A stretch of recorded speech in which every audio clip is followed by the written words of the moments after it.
I want to start by putting this in perspective. In terms of the loss of human life, you say that climate change will be many times or could be many times more deadly than the COVID-19 pandemic. Make that connection for us. How much worse could it be?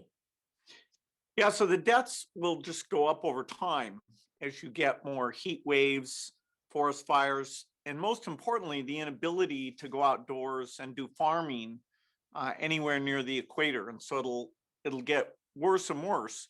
The temperature rise is based on the total cumulative amount of CO2 we put in the atmosphere. And so certainly by the end of the century, you'll have permanent die-offs of all these coral ecosystems. No beach you ever went to will be around. And sadly, there won't be a simple solution like, hey, let's get a vaccine and we can get ourselves out of this thing, because it's the entire industrial economy that's responsible for these emissions. Now, you say we have no choice but to get to zero from 51 billion tons a year. And I know you're optimistic. You say it'll be hard, but I want to hear from Bill Gates, the realist. Like, how likely is it that we get to zero? Is there a percentage you can give me? Well, unless the younger generation adopts this as the moral cause that's important to them beyond their individual success, and they're very loud about that in all the rich countries and across multiple political parties, unless we have that's always putting it first on the agenda, then I don't think we'll meet 2050. But I do see signs that that's coming into place. I mean, what cause could be more important than preserving livability of the earth and these natural ecosystems? So my role was simply to say, yes, this goal is a good one, although very, very hard, and then talk about how we accelerate the innovation and make people realize that because we're trying to get to zero, it's every sector of emission. And there's been a tendency to focus on two of the five, electricity and transport, but kind of ignore agriculture and buildings and then manufacturing, including cement and steel. So it's hopefully a dose of realism for anyone who thought it was easy, but also a roadmap to help people who think it's impossible to see that it is possible. Now, you mentioned 2050 there. We hear a lot of dates. John Kerry said we have 9 years left. The UN said we have 10 years left back in 1989. And I wonder, what is the actual goalpost? And are these dates a distraction? Well, 2050 is probably the soonest that we could get emissions near to zero. And so that's where that date comes from. The more you force up the temperature, the more you get sea level rise and the more you get left. We don't know some magic number where it's dramatically worse. It's bad the more it warms up. And for subsistence farmers, they're already seeing it. We see events in the US, including, weirdly, because they call it warming, the ability of cold fronts to come in and cause disaster. All of the extreme things get more likely. And, I think that's creating an awareness. But, I wish we could get it done before 2050. That's there's just too much to replace. The next 10 years, we have to do a lot of invention because when you're talking about all sorts of steel and cement factories, scaling up deployment globally will take those next 20 years. So let's talk about the inventions. You've been looking for solutions that have unbelievable scale and reliability, funding some of those through Gates Ventures over the last 13 years. Where should investors be placing their bets right now? Well, this is going to change a lot of industries. The car industry, and you've got people like GM saying after 2035, they won't make gasoline cars. All these manufacturing businesses will have to change their processes.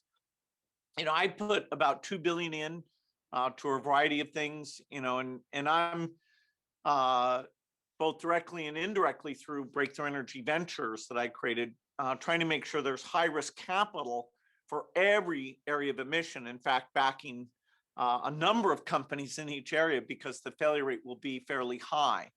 But there's promising work. We talk about the green premium, which is the extra cost to buy, say, a ton of green cement versus the normal cement, those green premiums are very, very high. And I propose in the book that the size of those metrics and bringing those down to be very, very small, that's actually the best indication of will the world be able to achieve this very ambitious goal, even more than the near-term reductions, because you can make near-term reductions and not solve the hard parts. And we need all the parts. Now, so much of the problem involves big things, as you point out, like steel and cement and fertilizer. And I wonder, how much do individuals and individual decisions really matter? Like, if I stop eating burgers, which you point out are a big carbon culprit, will that really make a difference? Well, yes, your carbon footprint will go down dramatically if you don't eat meat. But one way to do that is to be a customer some portion of the time of these new ways of making ground beef that people like Beyond and Impossible and others are bringing out. Because as demand for those goes up, they scale up their factories, they improve the quality, they get the price to come down. So whether it's an electric car or artificial burger, that demand is catalytic, because we're trying to recreate what we saw with solar panels and lithium-ion batteries, where the volume actually brought the cost down. And for the passenger car, within 10 to 15 years, all these improvements will mean the green premium, the extra what you give up with an electric car where you might need a tax credit, that'll go all the way to zero. And the market, as you saw with GM's plans, will be green without the government having to impose regulations or tax credits. But those things are so key to help us get to that end state. Now, we know you love burgers, and I'm just curious, like, what do you do when you get a craving? How often can you just not resist and you just eat a good old-fashioned burger? Well, about 50% of the time when I have a burger, it's one that's made with these Impossible Foods or Beyond Meat ground beef. And those have essentially no greenhouse gas emissions.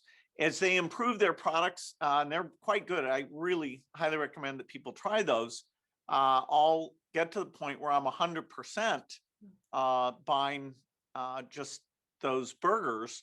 I'm also spending money on direct air capture and lots of things to completely offset my carbon footprint, which, it's very high because of the way I travel, and, I have more than one house. So, I'm in a sense one of the most guilty, but I'm pioneering offset approaches that are really honest, and that as those get purchased, they'll also come down in price. So you're planning to give meat up 100%? The cow-based meat, now, some people are trying to change the cow's diet or capture the methane. So, I don't want to count the cow out. There's a lot of ingenuity there. But right now, these protein-based approaches have surprised me how far they've come. And when they've been offered in burger chains, the demand has been quite good. Now, some of the critics have said you don't focus on the political obstacles enough when it comes to climate change. You're solely focusing on the technology here. If there's one thing that the Biden administration could do to help solve this problem faster, that would really make a difference, what would that one thing be? Well, the long lead time item to drive innovation is R&D, funded by the government. And in the health space, the US has done a brilliant job with the National Institute of Health that's driven breakthroughs and, creates private companies that take that and offer products to the US and to the world. The energy R&D budget is way too small, well below the health level. So that's got to go up dramatically. Some of the tax credits to help the new product categories like green steel and cement or energy storage, we need to apply that tactic there. And then the government's a big purchaser, and they can buy more of these green products. And so we really need to get going and push the innovation and push the demand side for those innovations as well. Now, we just saw a major shock to the electric grid in Texas, a lot of deaths. You mentioned that energy plants there should have been weatherized. And I'm curious, where do you think we should be making investments right now before this happens again? Well, there's two things the Texas event shows, and one thing it doesn't. It doesn't show that renewables were the problem in that case because there were shutdowns because of lack of weatherization in natural gas and even tripping one reactor to go off. But the two things it does show is that we're going to have more extreme events, so we need to be ready for that. And we need to invest in resilience. It is fair to say that if you don't build transmission and storage and some nuclear, which is not weather dependent, that you are going to have a lack of reliability when there's tough weather. And the politics of permitting transmission lines, we need to come up with a way to make that more attractive.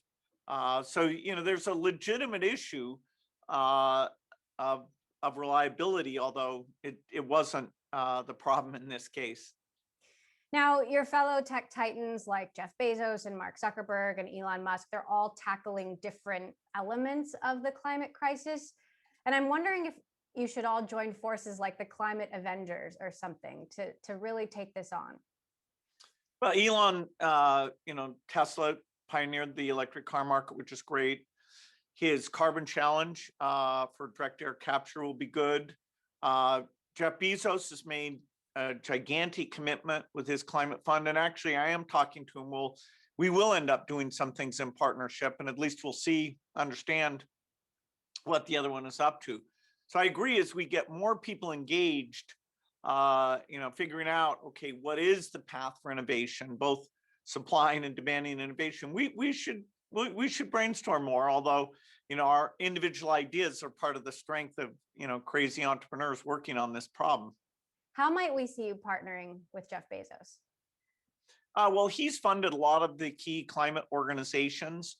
We're talking about, and he's part of Breakthrough Energy Ventures. The idea of how you create a demand side for these green products, even in the early stage where their green premium will be high, that's an area where, we need something. I've realized of all the missing pieces, and we talk about that as being catalytic in nature.